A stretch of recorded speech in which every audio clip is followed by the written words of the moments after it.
Olá pessoal, É, essa é a nossa primeira aula da disciplina de inglês instrumental. Como a aula foi feita de forma síncrona ontem, mas como eu comentei com vocês, tem um problema na gravação. Eu estou fazendo a gravação agora assíncrona para vocês terem registrado aí para estudarem depois. Bom, primeiro eu vou começar me apresentando. Para quem ainda não assistiu a aula de ontem, meu nome é Rafael Dourado, eu sou professor dessa disciplina de inglês instrumental.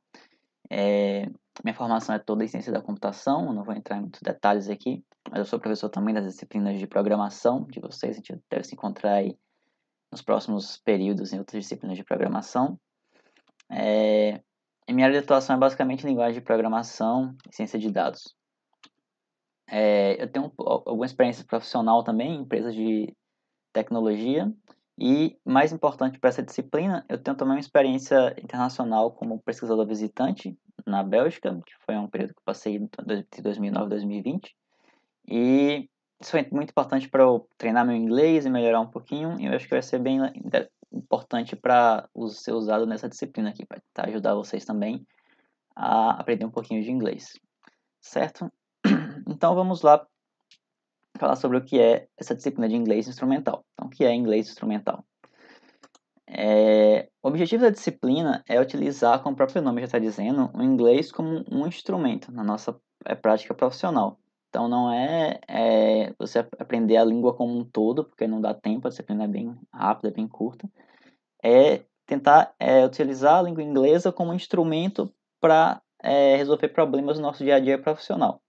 Então, por exemplo, os objetivos principais da disciplina são desenvolver a habilidade de leitura de textos na língua inglesa, que é uma coisa que é bem comum na nossa área. A gente precisa ler manuais, documentação de linguagem de programação, então essa é uma habilidade que a gente vai treinar bastante. E para isso a gente vai aprender estratégias de leitura, como fazer uma leitura mais rápida, mais efetiva de um texto, e tentar dar um foco na nossa área de tecnologia da informação, para contextualizar mais a disciplina. Então, outra coisa que eu queria falar é o que não é o foco da disciplina. Então, não dá tempo e não é o foco da disciplina que ninguém saia daqui fluente em inglês, porque isso leva muito tempo. Então, não é em um mês que vocês vão, para quem está começando agora, vai ficar fluente em inglês. Não é o foco da disciplina. Não é o foco, embora a gente vai tentar fazer um pouquinho, que é praticar conversação, pronúncia, mas o foco da disciplina é mais em leitura. E também a escrita também, eu acho que não vai dar tempo da gente falar muito sobre escrita em inglês.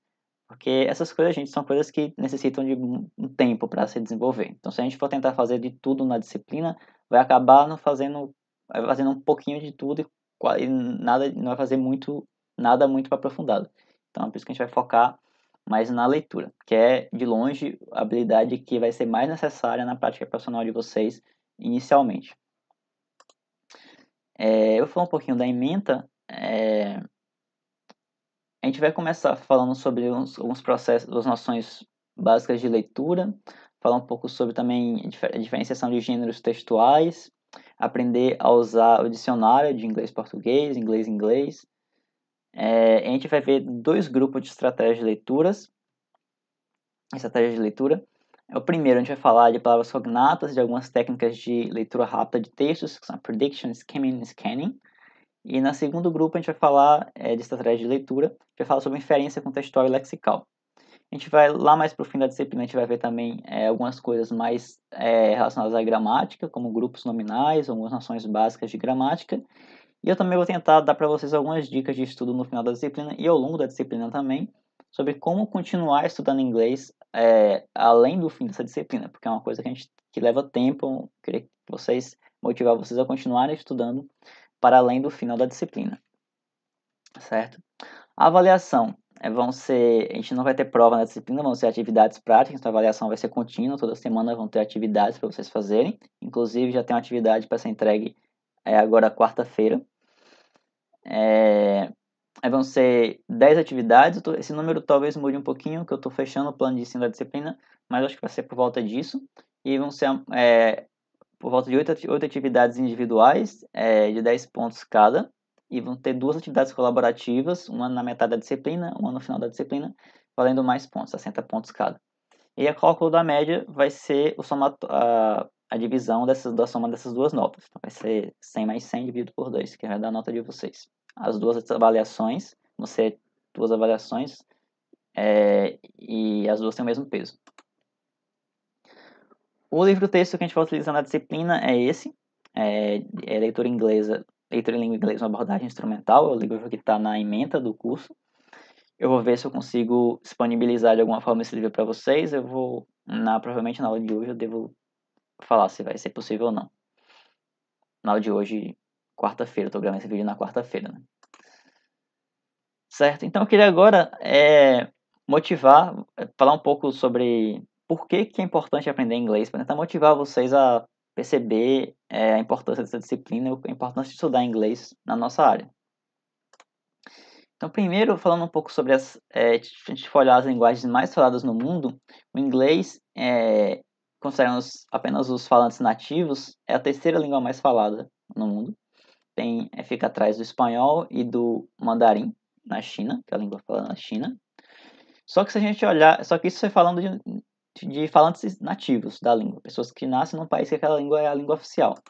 Só que se a gente for olhar de falantes nativos e não nativos, por exemplo, as pessoas que nascem em um país que a língua oficial não é inglês, mas elas também falam inglês, o inglês é a língua mais falada em termos absolutos. E se a gente juntar pessoas que falam como a primeira, segunda, terceira língua, por exemplo. Então, isso já dá uma noção de que é uma língua muito falada no mundo, como vocês já devem ter imaginado. Então, isso já é um grande motivo para a gente estudar essa língua. E outra coisa é que, embora o mandarim, por exemplo, ele é mais falado em termos gerais, com o maior número de falantes nativos, ele está bem concentrado na região da China. Quando a gente olhar o inglês, tem gente que fala inglês em quase todos os territórios do mundo. Então, é uma língua que é falada no mundo inteiro, mesmo quando a pessoa não fala nativamente, mas se você vai em um país qualquer, que é uma língua que é para se comunicar, o mais comum é que você vai achar alguém que vai falar inglês, pelo menos um pouquinho. Então isso já é mais um motivo também para a gente estudar inglês. E focando mais na nossa área, o inglês é de longe o idioma padrão da nossa área. Então a área de tecnologia ela surgiu muito concentrada ali na América do Norte, nos Estados Unidos. Então, muitas das ferramentas, as linguagens de programação, os manuais, eles são todos feitos em inglês, alguns têm tradução, outros não têm tradução. Vocês provavelmente vão ter que lidar ao longo do curso com ferramentas que não têm tradução para o português, que vocês vão ter que utilizar em inglês. Então, vai ser uma necessidade constante na profissão. E também, outra coisa interessante é que os melhores e mais atualizados conteúdos na nossa área são sempre produzidos primeiro em inglês. Então, se você vê os manuais de software, os artigos mais recentes sobre tecnologias e tal, a documentação das linguagens de programação, as atualizações mais recentes são todas disponibilizadas primeiro em inglês. Então, é uma forma de a gente ter acesso a conteúdo atualizado e de alta qualidade.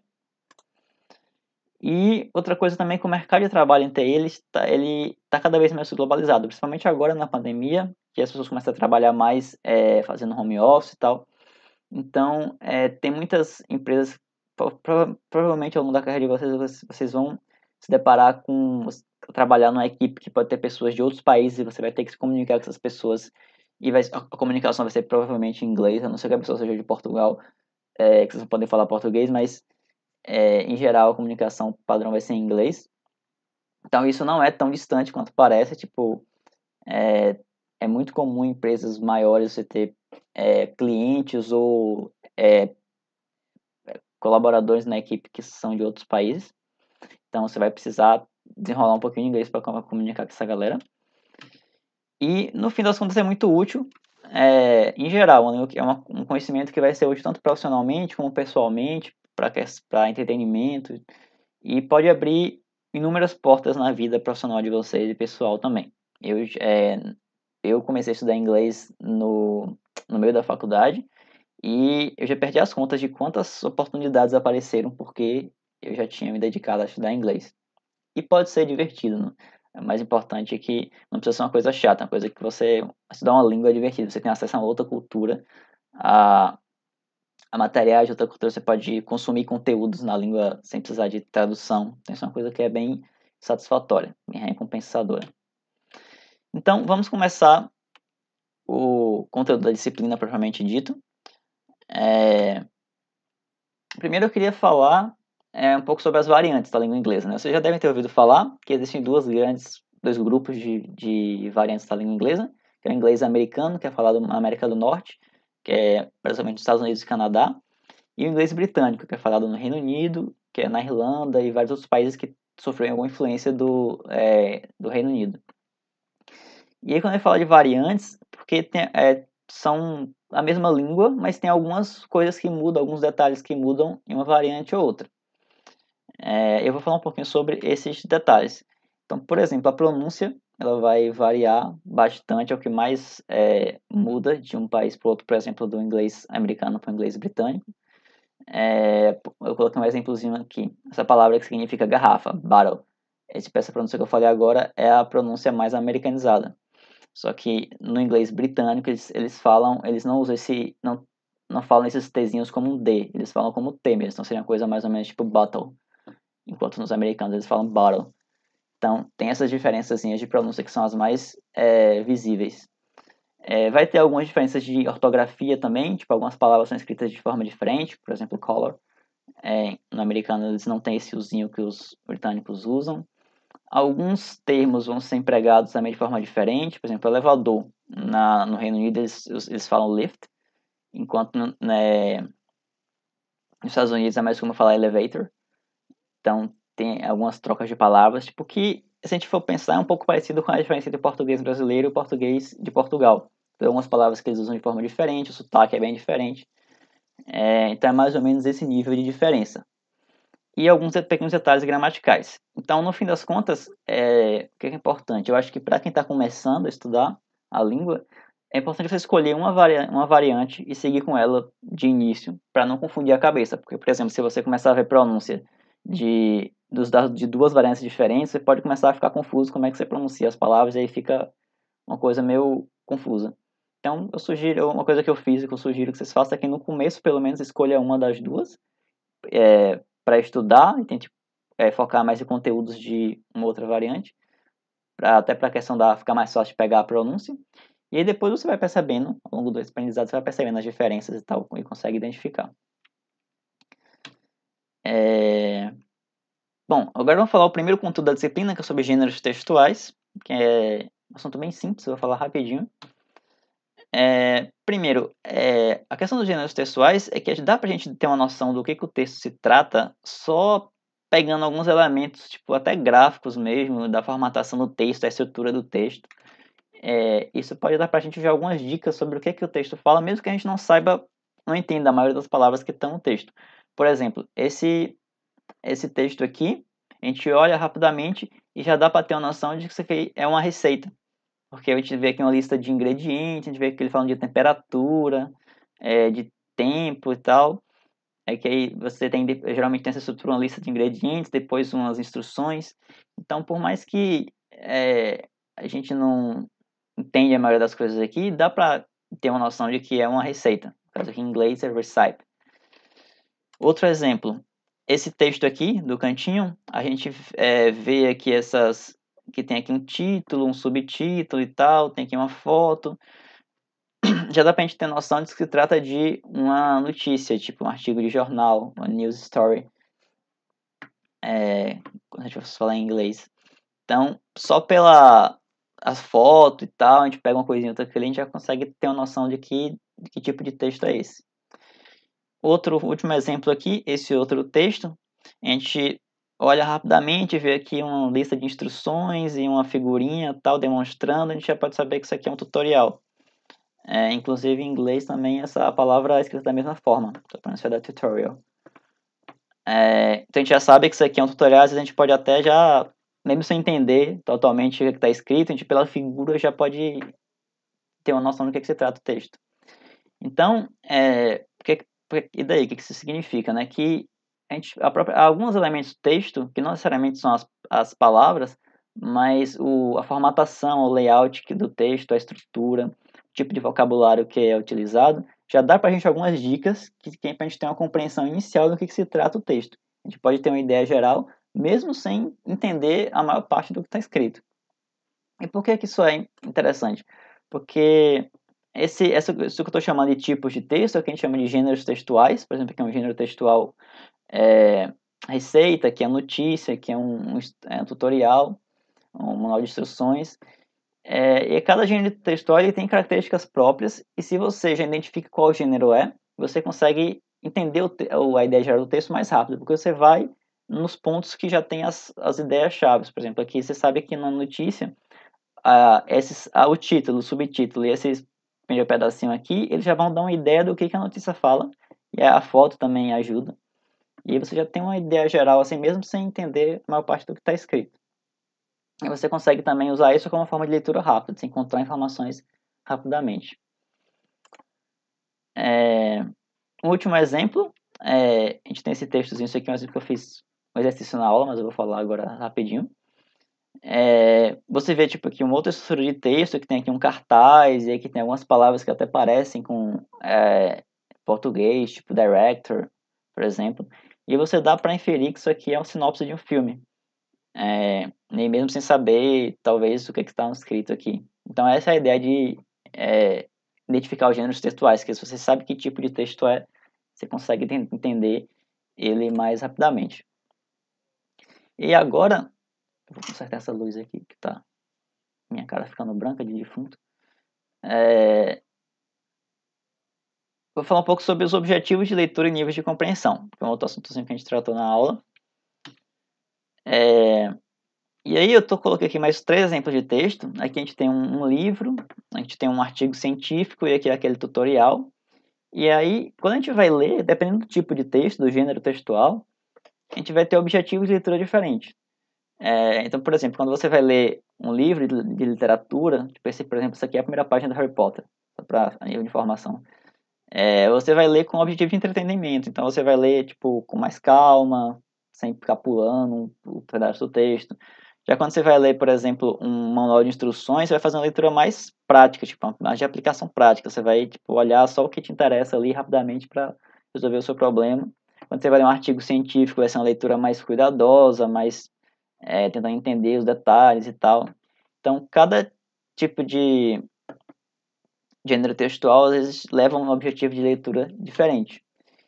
E aí, o seu objetivo de leitura vai determinar o nível de compreensão que você quer ter daquele texto. Então, você pode querer ter um nível de compreensão mais geral. Eu coloquei aqui em 3 níveis, que esse aqui é o mais básico, esse aqui é o mais detalhado. Você pode querer ter só uma compreensão geral, por exemplo, um tutorial, se você vai querer só aprender a fazer alguma coisa rapidamente. Você pode querer ter uma compreensão mais profunda das ideias principais, ou uma compreensão detalhada para entender tudo do texto. Eu vou falar rapidamente sobre cada um desses 3 níveis aqui. Então, na compreensão geral, é quando você faz aquela leitura rápida, e você pode utilizar alguns elementos do texto para ter uma noção rápida do que se trata. Por exemplo, o título, o subtítulo, as tabelas, figuras, ênfases tipográficas, por exemplo, se tem um negrito, se tem uma palavra sublinhada, uma palavra em itálico. Então, tudo isso dá dicas do que é importante no texto, e você pode utilizar para fazer uma leitura mais rápida. A gente geralmente usa isso para ler tutoriais, ou para dar uma olhada rápida na notícia, assim, para pegar só o que é essencial. Então, esse é um nível de leitura que está querendo uma compreensão mais geral. O nível 2 seria uma compreensão um pouco mais aprofundada, e você quer, além de identificar a ideia geral, você quer identificar as principais ideias e os argumentos do texto. Só que ainda sem focar nos detalhes, né? Você quer ter uma noção um pouco mais profunda do texto, mas sem ficar também se apegando a muitos detalhes. Por exemplo, quando você vai ler um artigo da Wikipedia, por exemplo, para ter uma noção geral sobre um tema, você faz aquela leitura, ou qualquer enciclopédia, de leitura, tipo, pegar as ideias principais, mas sem entrar também em todos os detalhes. E tem o terceiro nível, que é o nível mais detalhado, que é de compreensão detalhada, quando você quer realmente fazer uma leitura cuidadosa do texto para identificar tudo, a ideia geral, os argumentos e todos os detalhes que ele fala no texto. Como, por exemplo, quando você quer fazer uma leitura do material para estudo, para estudar para uma prova, por exemplo, ou fazer uma leitura muito detalhada. E esse é o terceiro nível. Então, qual é a importância de saber essa questão dos níveis de leitura? É que existem técnicas que a gente vai aprender na disciplina para a gente fazer esses 3 tipos de leitura a depender do nosso objetivo. Então, você vai ler, por exemplo, um tutorial, Não necessariamente você precisa fazer uma leitura detalhada, você pode talvez querer só achar uma informação rápida ali, e existem técnicas que você pode usar para encontrar mais rapidamente essa informação num texto, mesmo não tendo o domínio completo da língua. Então a gente vai falar durante isso na disciplina. E a gente vai falar também técnicas para os outros dois níveis de compreensão de textos, certo? E que foi o que eu sentei lá no começo, técnicas de skimming, scanning, a gente vai falar com mais calma sobre isso, ok? Então, esse foi o conteúdo que a gente conversou na aula de ontem. Então, eu vou deixar essa gravação para vocês no ambiente e até a próxima aula. Um abraço para todo mundo.